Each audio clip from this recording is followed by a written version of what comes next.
I came out today to try to make a video. I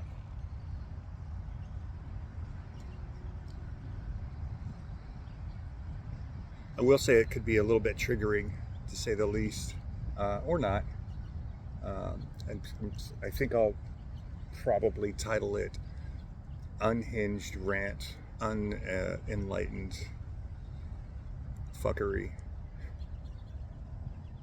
And of course, there was a whole list of stuff that I wanted to talk about based on everything that was just sort of showing up this morning, and now I don't know. So, as per usual, we're gonna riff on this one. We're gonna freestyle. Squirrel.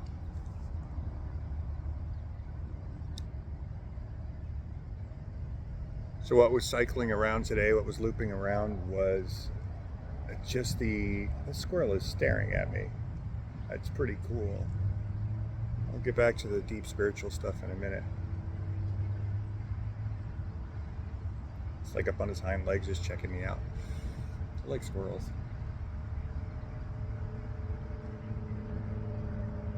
Man, there's a what you would call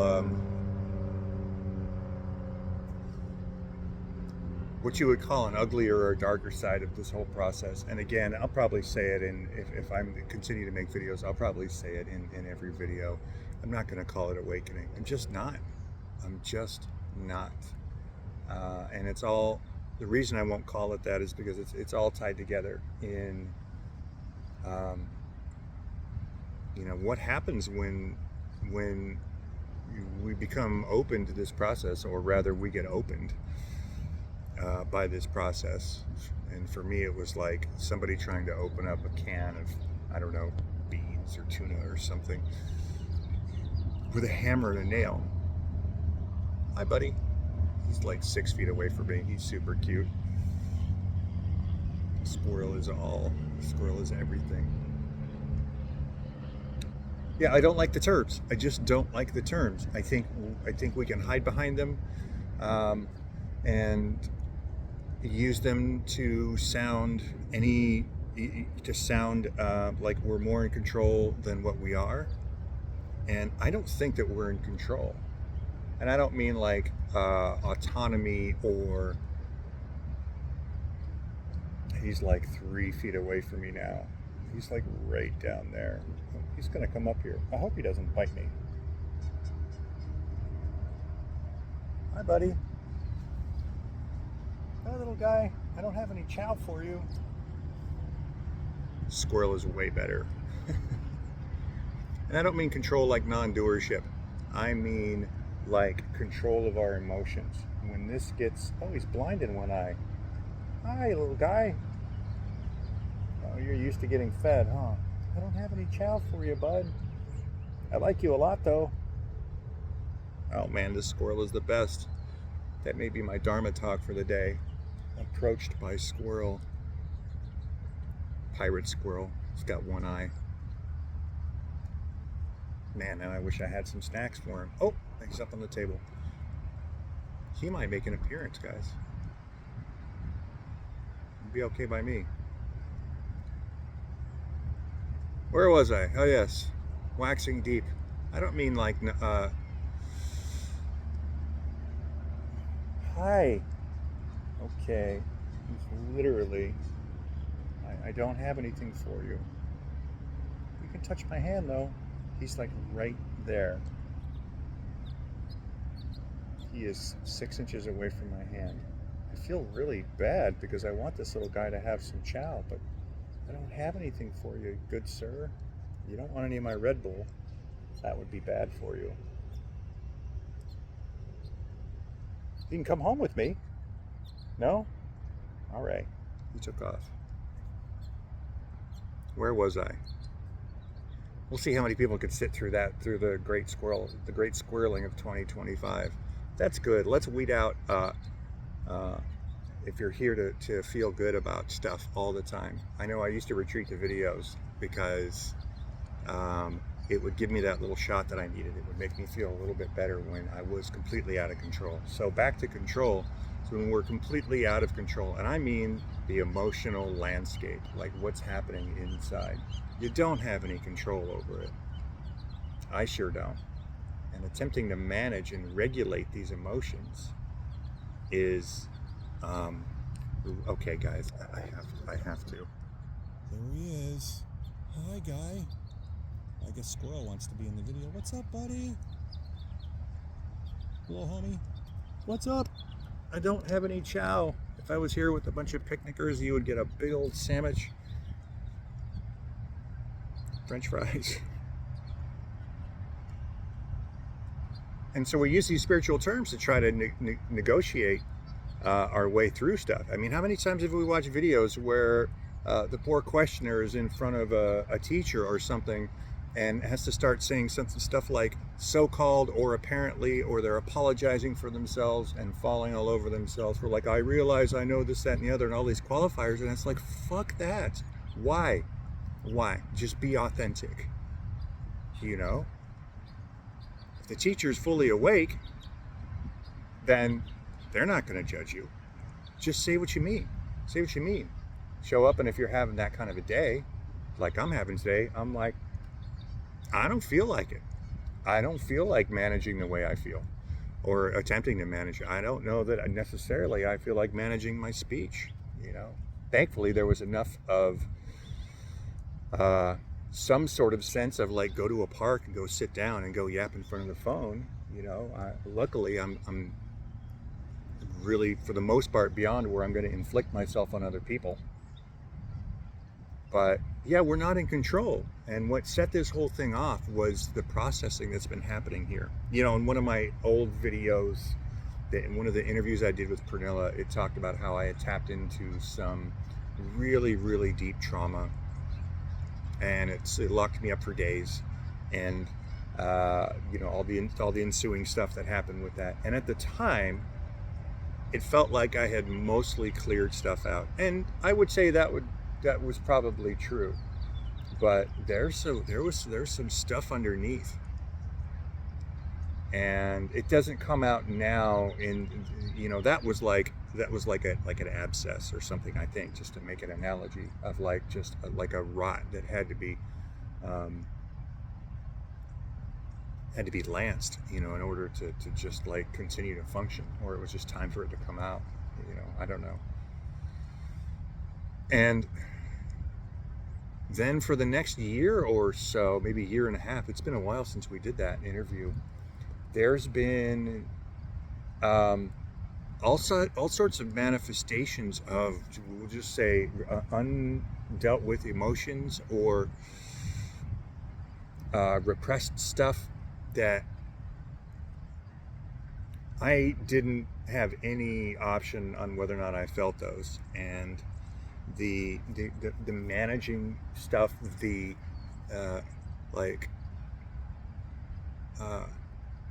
any attempt to try to keep that down, it gets to a point where it's just going to be felt. There's no way through it.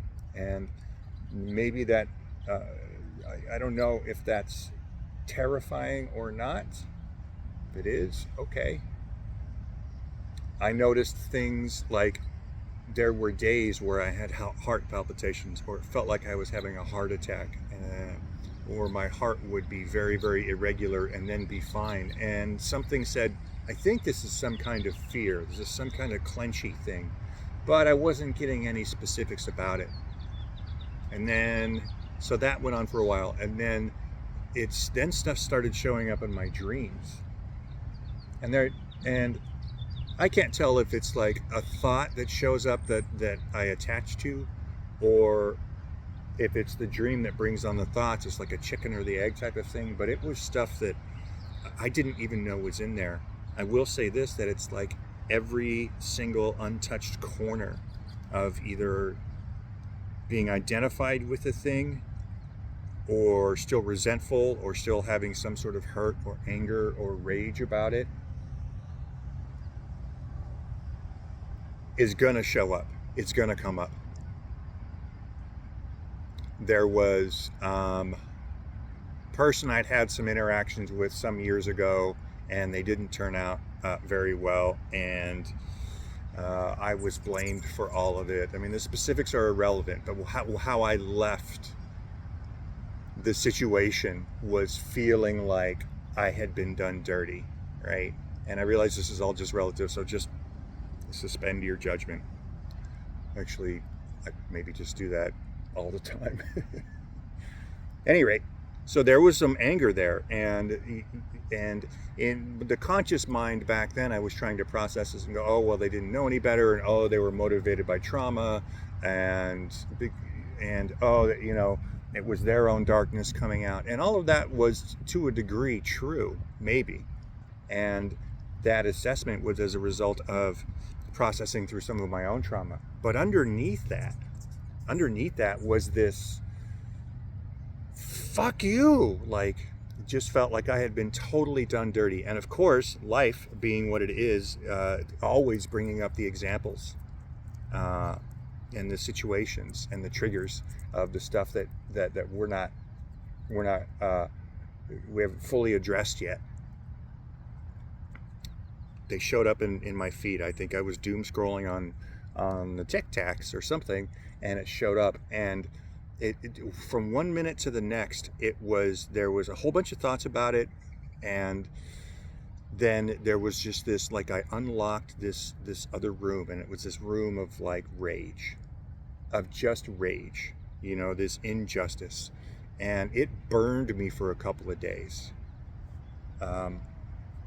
Of just like, that's, you know, and there was a lot of sort of story and narrative that went around it, you know, which I guess is sort of irrelevant, but things like, this is fucking bullshit, and revenge, and hurt you like you hurt me, and you're a fucking liar, and you need to admit it, you know, I mean, all of these things where I felt like super wounded. And then after that settled, there was also, during this whole thing, there was this really strong awareness of knowing that this rage was just coming out. But it surprised me.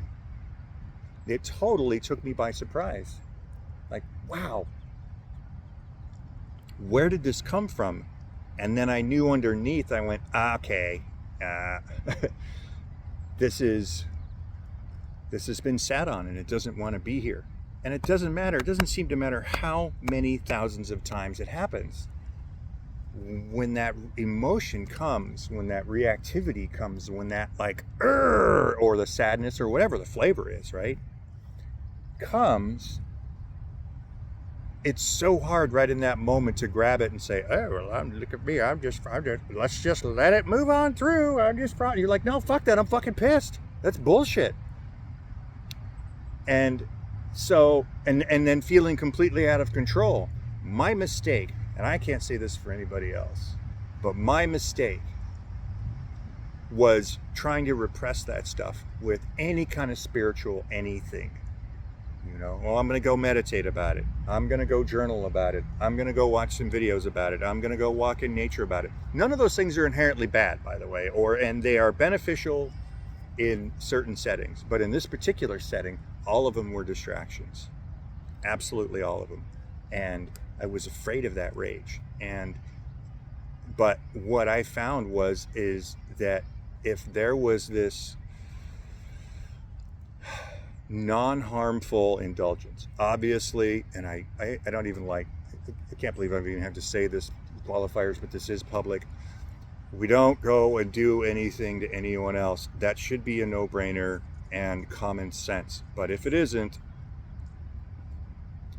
but that being said, an indulgence in this rage for me, like, just get angry, you know, and just sit there and be pissed, and that can come out in a bunch of different ways, but it's not repressing that rage anymore.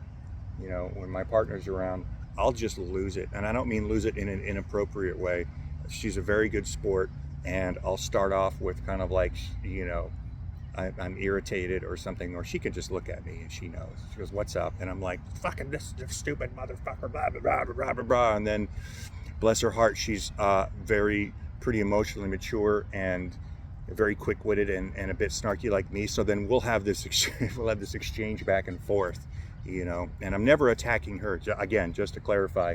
But it's like that. I get to just vent and be like, oh yeah, you know what? And they should also, and then this whole sort of rage-filled funny type of thing unfolds, and I get to be unreasonable in those times. And she'll like gently try to bring up like, well, wouldn't you want to be unreasonable? Fuck that! Why? You're fucking stupid. I wish your head would fall off, or whatever, And thankfully she just lets it happen. It doesn't, you don't have to have that. I'm just saying that it's nice that I have that. And then there's like a very non-reactive side. But either way, the point being is like getting in touch with that rage. And I found that even after all of that, we'll call it the great purge that I had a couple of years ago, there's some hidden scripts, some hidden rage of stuff, And for me, I mean, they ran in all sorts of flavors. Remember, despite what the camera shows, I'm this little, or at least it feels like I'm always this little teeny tiny, soft, gooey, mushy, extremely sensitive little kid. I've been that way for years, and I created a persona around that to protect that, but I don't know that it ever softened. I just created shells around it. So one of those connected to that kid was, I've always known that there was sense on an intuitive level, there was a better way to navigate life than the way we do it. Like the way humans do it is fucked up. And for me, it tended to be more about caring and being a little bit softer and being sensitive towards other people. And life and society in general ain't configured that way. It's just not. And the more open I became, and the more that clarity was moving into my moment to moment, that became painfully obvious that it amplified the sense of it, and painfully obvious that wasn't the case. And then I was continually like having all of my defenses removed from this. And there was, of course, the deep sadness and the hurt, and I'll get into what's underneath that in a minute. But on top of that was like the rage, the sense of injustice of it all. I'm like, this is fucking stupid, you guys. This is all unnecessary. You guys are being idiots. And I don't mean that to sound harsh, because I also see very clearly the mechanisms that motivate us. Our wounds and how we might have been raised, or how things that have happened to us circumstantially, or being born with certain, like, really, I don't know, painful diseases or afflictions, or who knows what. Any and everything that was out of our control shapes us, right? So of course there's that. But on the other side of it, when I was seeing normal people walking around, I'm like, you're just being an asshole. And okay, why? And watching everyone around be so super guarded, when you have less and less and less, like a greatly reduced sense of guardedness yourself, everyone else's is just so obvious. And there's no actual judgment here, but it's just painfully obvious. So now let's bring back in the little kid, right? Move out of the rage for a moment, that section, and bring back in the little kid. The little kid was lonely. I was an only child in a military family, and so I didn't fit well with others, and didn't have siblings to help me moving, all over the world all the time. So I did a lot of self-soothing, and I was alone a lot. So that in and of itself made me pretty lonely. And then the more this process unfolded in me, the lonelier I got. Which is the irony is because I think because of my past and just a relative contentment with stuff, even when I'm pissed, being alone is just fine. Like, I would prefer to be alone rather than engage with somebody at this really superficial, guarded level. It's like talking to a wall, or it's like talking to a cardboard cutout with spikes on it for protection. I'm like, motherfucker, you're still cardboard. Relax, it's fine. You're safe, I assure you. So there was this aloneness that would show up, and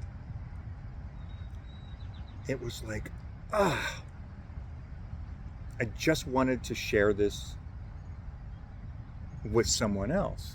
And I don't mean share it like talk about it in a verbal way, but sit in that presence with another person. Now I realize for all you purists that that is still in what we would call the person or identification or duality. Fine, whatever. I don't fucking care today. Just don't. Maybe I'll edit that out. I don't know. I mean, but that was the whole point of me even sharing all of this stuff, was like, I am going to go in a park and talk to nobody and share what has been the raw, unfiltered, decidedly unspiritual version of this.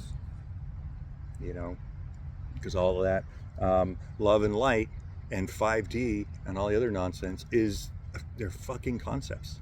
Just like everything else, they're fucking concepts. So yeah, getting it. Oh, I almost went on a whole tangent on that one. Like, how do we raise our vibration? Okay, can you give me the steps? And then how do you know? Do we have like a Geiger counter? Is there like a tool? How do we, oh, let's just raise your vibe. Shut the fuck up. Sometimes where you're like, are you listening to yourself? Can we just get some authenticity? And authenticity, of course, doesn't have to come out in the form of rage. I mean, today it's coming out in like, I'm over it. Like, it's like whatever. It can come out in soft, gentle expressions of love, and it can come out in vulnerability, and it can come out in tears, and yeah, all of that. But, when you're making it ooey gooey, woo woo, like anybody that's experienced any kind of anything, especially trauma or any level of having your identities fall away or seeing through it, or whatever you want to call it, we could smell you guys a mile away. And it's fine, and it's understood at an ultimate level. It's completely innocent, but knock it off. Nobody cares. Nobody cares how spiritual you are. Nobody cares. You don't have to appear that way. And when I see it, depending on if I get in within close proximity to a person, it's like, it's one thing if you see it on YouTube or whatever, but when you get in within proximity of somebody, then they radiate, and they don't know that they're radiating. And they might be smiling, and they might be in like a roar rage, and they just transmit. And you're going, okay, first of all, I am totally cool with whatever you're transmitting. That's fine. You can do that. But don't put another package on it, Again, qualifier understanding full well that's an innocent process that's happening in them.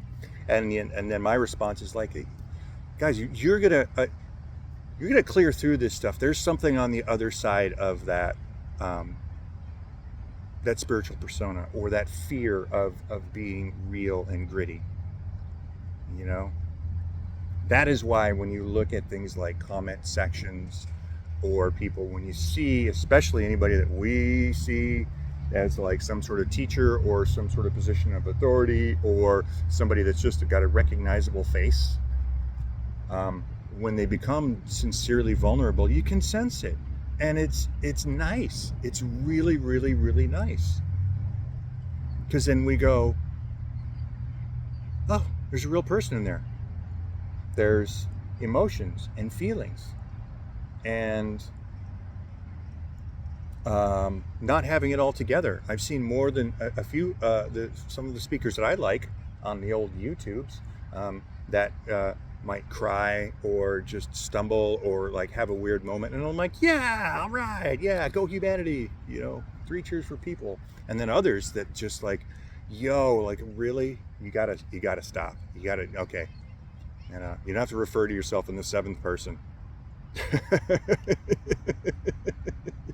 Like, let's just spontaneous. Shut the fuck up. Just say I. It's okay. You can say I. We all know what you're talking about. It's fine. One of my favorites was my two absolute top favorites of all the sages is, I like Nisargadatta. I mean, not only for what he said, but how he behaved. This dude,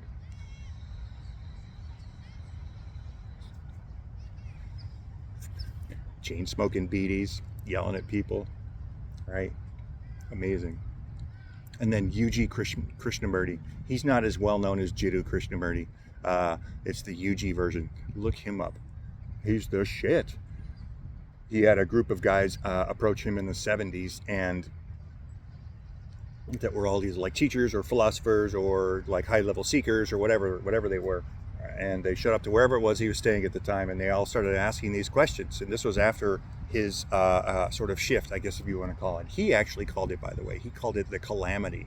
He wasn't walking around with love and light. He called it the great calamity because it's just like he moved right into no self with no filter and no nothing, and was just like, and his personality was still intact, and he was like, fuck. So these guys show up at his place,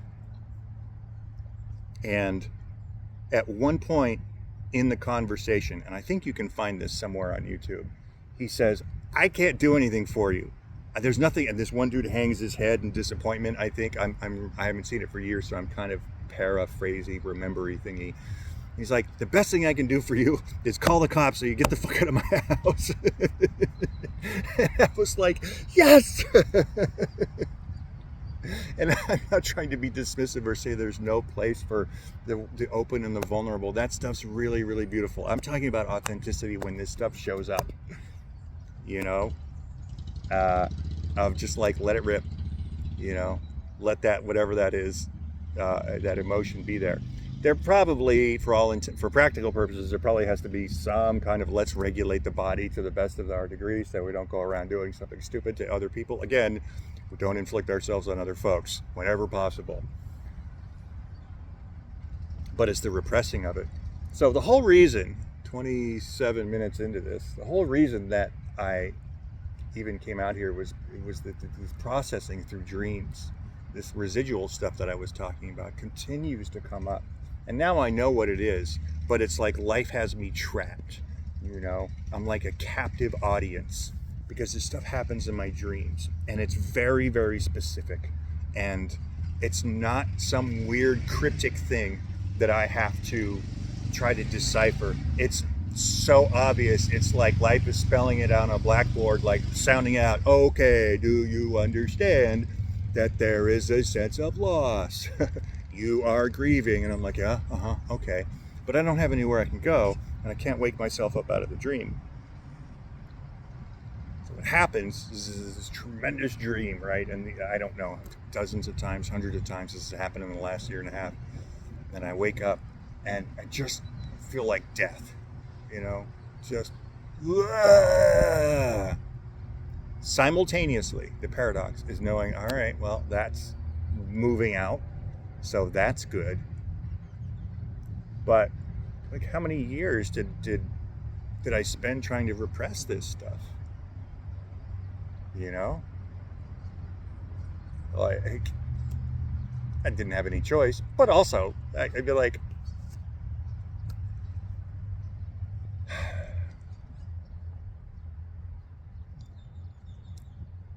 so I don't even have any advice. I could say, well, so do the best that you can to try to like allow this stuff to be there. There's no mechanism for that. There's no switch for allowing. You can mentally tell yourself something in your head if you want. It's not beneficial. It's not harmful either. There could be some sort of, God, we could get into this whole discussion. It's not you that's letting go anyway. So there isn't a mechanism of letting go or openness. In the beginning, I think you can try to say, okay, I'm gonna, try to be more open to stuff, and that does help. And I am correcting myself at a certain point. That is kind of important, where you go, all right, I'm gonna try to be open. I want to try to be open. I know I spent a long time going, okay, life, what else do you have? Okay, what else? Show me what else. And I think there was some intent in that, and I think that was important. So I don't want to dismiss it entirely. I went and put on the ultra absolute hat there for a second. But really, I think the reason I bring it up is to not try to try to force a letting go or make it into a prescription that you can write down, because that just isn't the way it happens. Some of this repressed material that's come up for me in dreams, or some of this rage in my conscious day-to-day moving about, I just didn't know it was there. And this is after processing so much stuff. like tons of stuff. So it's going to show up when it's going to show up.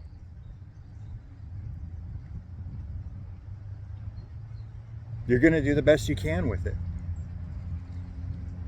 Even when they say don't resist, what does that even look like? Resistance happens, and normally I don't think we notice that we've started the resisting until you're in resistance. It's just, it happens, it's so fast. Where you go, no, clench, right? You might be able to catch it after the fact. I have honestly found that most of the time the sort of the processing is done after the fact.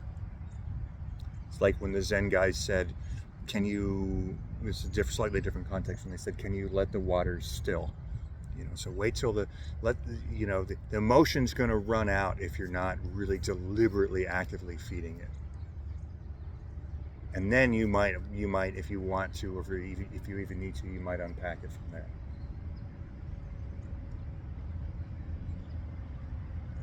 I know for me, of moving into this big aloneness, that there's been sadness about it, and in a way that's sort of forced me into. It has forced me into a sort of a greater opening, or you might call it presence, or isness, or here-ness, or now-ness, or I'm not going to give you a label to stick on so you can decide what it is. Just call it this split second all the time. Call it immediately now. And that becomes where I stay. And I think I intuitively kind of knew that that's where all of this was heading. But I still wanted to drag people with me at first. I'm like, fuck, it's just, okay, so I'm the only one here. I don't mean Ted. I mean, just there's the only one thing here.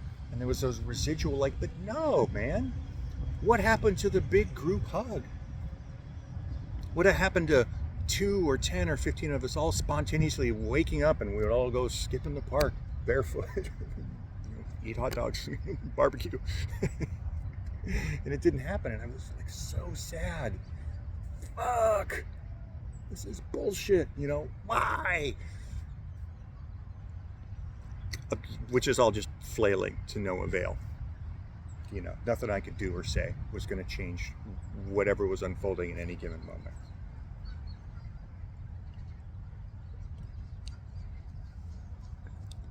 In a second here, I'm going to get my modern day Nisargadatta on.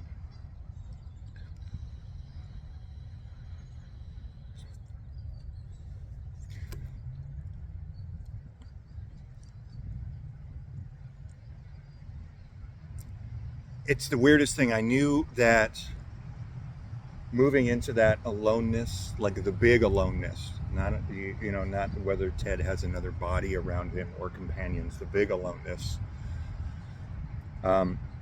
was paradoxically one of the more painful things that I was ever going to have to do, and also the only direction. It was the only way to go, right? Yes, I realize I said direction. You know what I mean? Part of me wants to. I would like for people to see this as unhinged. I would like. It's so weird, people. I'm constantly talking to myself. I'm making you guys up. I'd like this to be interpreted as unhinged. Right here, it feels perfect. It feels really good. It feels correct. Not in a right and wrong type of way, but there's massive permission here. I resisted the way that the personality was plugged in here, the shame associated with all sorts of stuff, and whether it was my snarky sense of humor or a sort of no-nonsense approach about how I see things, or by deep sensitivity, all rolled into one kind of weird package, right? Resisted the way that was plugged in, and it's only been recently where I'm like, this has to be okay. This has to be enough. I didn't set it up this way, and why should I be mad at it?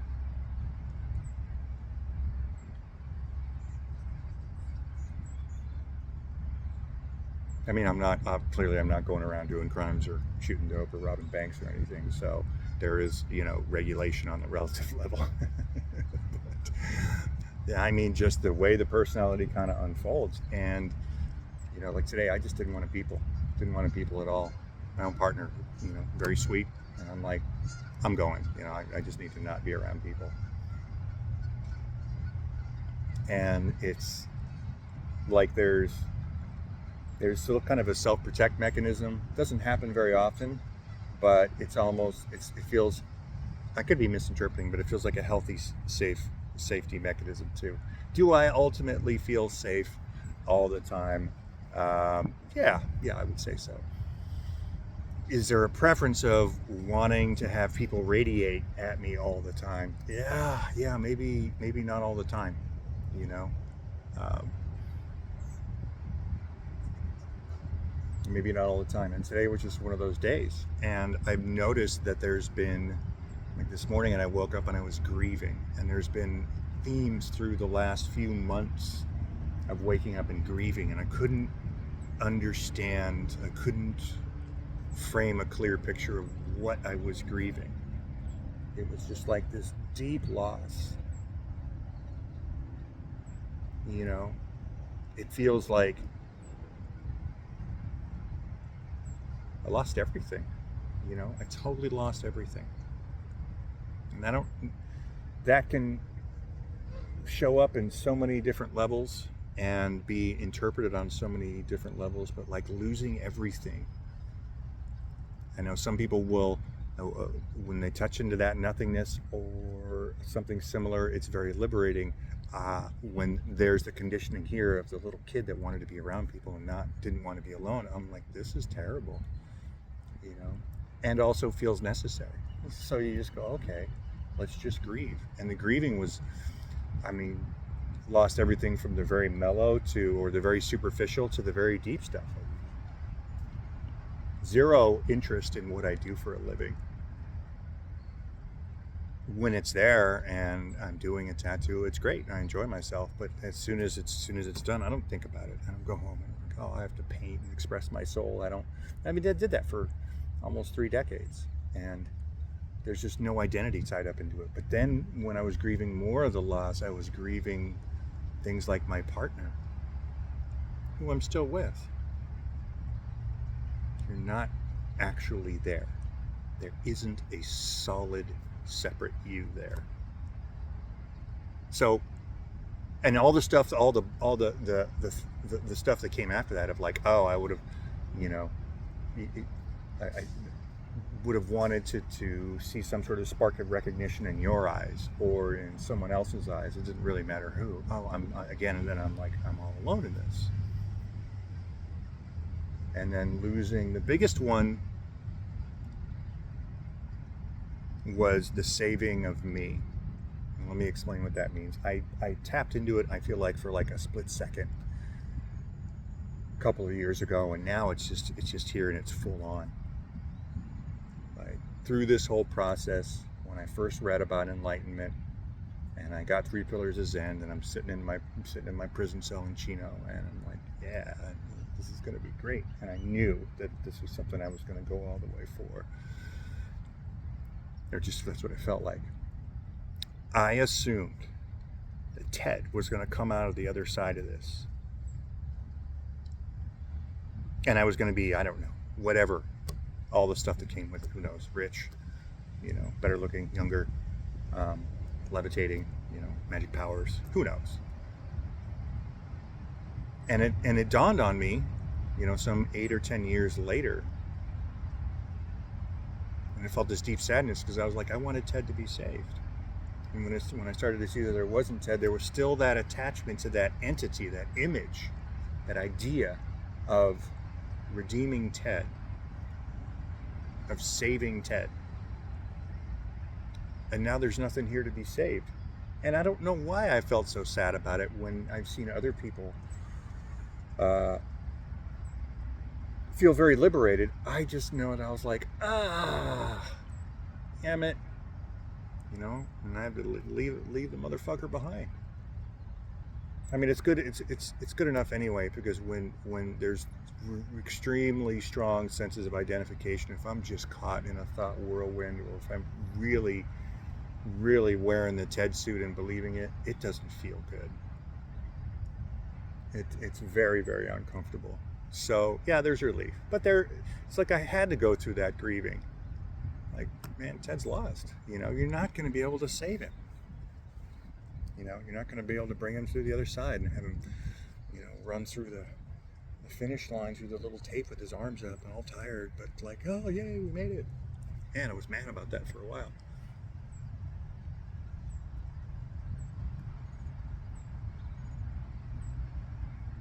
So, going full circle, it's like, it can't be anything other than what this is. Why bother? Not that you can try to not bother, because then you're back into managing. If you start to actually, if you try to put it into thought, it just becomes a great big self-perpetuating loop of cluster fuckiness. It's like the Ouroboros made of poop. So just, just eating shit the whole time. So yeah, maybe not so much.